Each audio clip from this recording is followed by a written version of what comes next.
Assalamualaikum warahmatullahi wabarakatuh. Oke, kembali lagi di pertemuan kelima mata kuliah pemrograman akuntansi 1.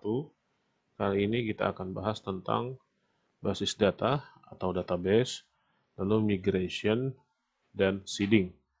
Nah, di sini pertama saya jelaskan dulu yang dimaksud dengan basis data. Sebenarnya kalian sudah pelajari waktu semester 2 ketika mata kuliah aplikasi basis data. Intinya kita buat nanti database, lalu ada table di dalamnya gitu ya. Nah, semuanya itu akan terhubung dalam satu kesatuan. Nah, kemudian untuk secara Laravel-nya sendiri support dengan beberapa aplikasi basis data. Di sini menggunakan MySQL, PostgreSQL, SQLite, atau SQL Server. Ya, bisa pakai ini. Tapi kita nanti biasanya pakai ini ya, MySQL yang sudah kalian pelajari. Ya, kita pakai ini. Kemudian konfigurasinya sendiri untuk database itu letaknya ada di config kemudian database.php. Nah, kalau kita buka Visual Studio Code, nah di sini kan ada config, ya kemudian database.php. Nah, ini nanti settingannya ada di sini. Kita buka. Nah, ini adalah letak dari settingan MySQL-nya nih ya. Nah, yang ini yang kalian nanti bisa otak-atik ketika kita masuk ke database. Di sini ada host. Di sini DB host, kemudian 127,0,0,1. Ini alamat dari lokal host kalau pakai IP ya. Tapi kalau kalian mau ketik DB host kemudian koma di sini lokal host boleh, sama saja gitu ya. Kemudian port yang kita pakai 3306. Ya, ini sudah settingannya 3306. Database-nya nanti apa database-nya di sini namanya. Ya, kita bisa masukkan username-nya kalau misalkan MySQL kalian dipakaikan username. Bisa dimasukin nih buat protect. Tapi kalau enggak, ya nggak usah. Tetapkan begini aja. Sama password juga seperti ini. Kalau ada passwordnya masukin, passwordnya namanya apa. Tapi kalau nggak ada jangan. Biarkan seperti ini saja. Ya, ini untuk settingannya ya. Nah, ini. Nah, ini file untuk konfigurasi ya. Kalau kalian bisa baca di sini ini untuk konfigurasi. Jadi saya tidak terlalu banyak ngebahas teori gitu ya, bagaimana saya hanya garis besarnya saja. Fungsinya untuk apa to the point saya. Plok-plok seperti itu ya. Nah, ini 127.0.01.127.0.0.1. Ini untuk lokal host bisa juga. Kemudian ini yang tadi ya yang saya bilang DB hostnya kalau pakai angka ini. Kalau pakai selain angka bisa juga masukin lokal host. Lalu kita juga bisa ngisi konfigurasi di file inv di root directory. Di mana letaknya? Nah, ini kalau kalian normalkan kayak gini kan ini kan asli Laravel-nya gini nih, belum diapain. Nah, kalian bisa buka ini nih, env.env, double klik. Nah, ini untuk settingan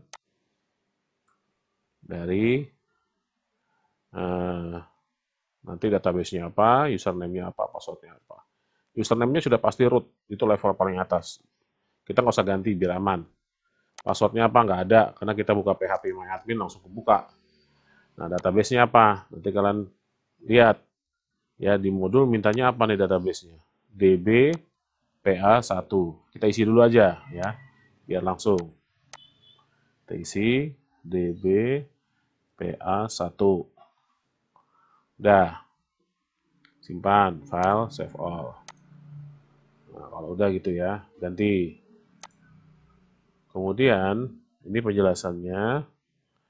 DB host, ya tadi untuk lokal hostnya. DB port, ya DB port ini settingan dari portnya 3306. DB database, nama database-nya. DB username, username-nya apa? Kita pakai root paling tinggi. DB password nggak ada, kosongin.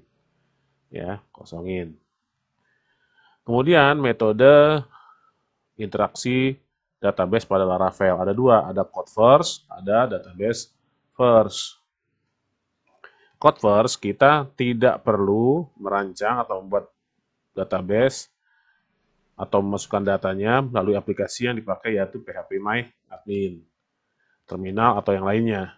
Jadi kita nggak pakai kayak kalian waktu itu belajar di semester 2, masukin datanya dari situ enggak. Atau database first, jadi kebalikannya. Ya, metode ini kita sudah memiliki basis data, tabel dan skemanya.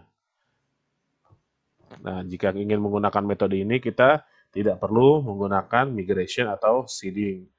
Jadi migration itu nanti buat tabelnya pakai migration, seeding ini nanti untuk memasukkan datanya, ya, memasukkan datanya ke dalam tabel. Kita pakai apa Laravel?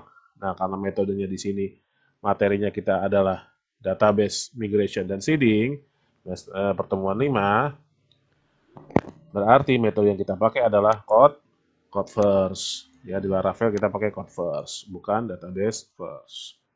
Oke. Lalu ada migration. Migration ini fitur di Laravel sebagai CVS, Control Version System. Ya, artinya dia mengelola database. Dia juga bisa membuat, mengubah dan menghapus struktur. Ingat ya, mengubah, membuat, menghapus struktur tabel tanpa membuka aplikasi PHP My Admin. Ya. Kemudian membuat tabel dengan migration sekarang. Sekarangnya kita buka dulu sumnya yang seperti ini yang kalian punya, lalu start dua-duanya untuk jalanin service. Ya, ini 3306 untuk database ya tadi. Lalu buka localhost PHP My Admin di browser. Localhost PHP My Admin. Kita buka dulu.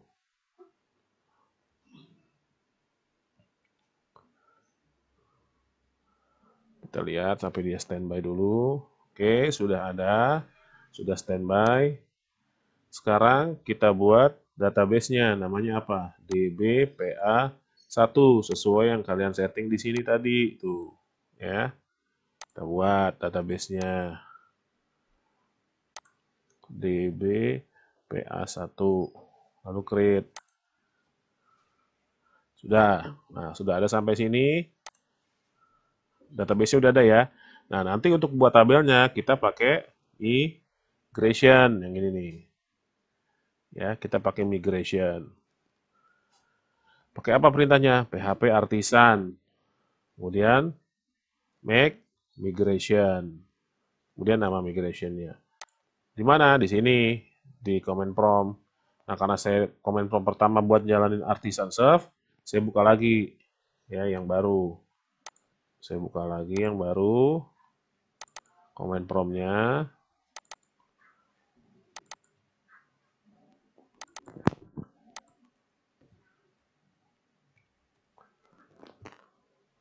Nah, seperti ini. Atau bisa juga kalau kalian mau pakai di sini boleh, atau mau pakai di sini juga boleh. Nih, di Visual Studio Code juga sudah ada. Klik terminal, lalu new terminal. Nah, dia akan mengarahkan ke sini tuh, ke Laravel SIA langsung. Ya, bisa kalian pakai di sini boleh, sangat boleh. Ya, saya jalanin apa tadi tuh perintahnya. PHP artisan make migration mahasiswa. Saya coba di sini ya. PHP artisan make 2 migration huruf besar ya, karena dia mau bikin model nanti mahasiswa. Nah, seperti ini, enter. Kita lihat berhasil atau tidak perintah ini.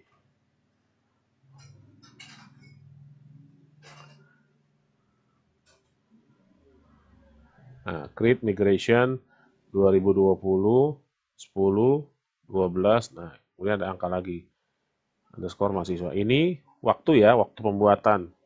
Timestamp-nya nih, waktu pembuatannya. Nah, kemudian nih, perintah di atas setelah dieksekusi akan menghasilkan sebuah file migration pada directory database migration. Kita cek database, kemudian migration. Mana yang tadi dibuat nih, mahasiswa. Ya, ada sudah masuk. ya.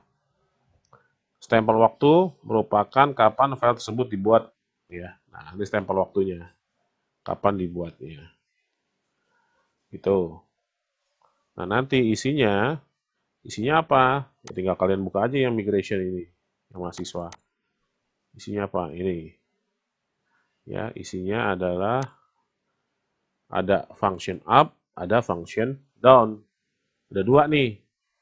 Function up buat apa? Ada function up, ada function down. Function up fungsinya untuk menuliskan perintah membuat atau mengubah struktur tabel. Ya, tabelnya kamu kita buat nih, adanya di up.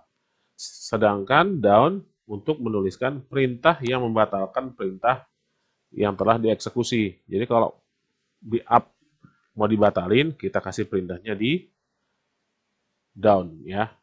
Kita kasih perintahnya di down, function down. Ya. Nah, nanti setelah ini kita buat tabelnya ya. Kita buat tabel ini ada 4 field. Nanti kita buat di video selanjutnya.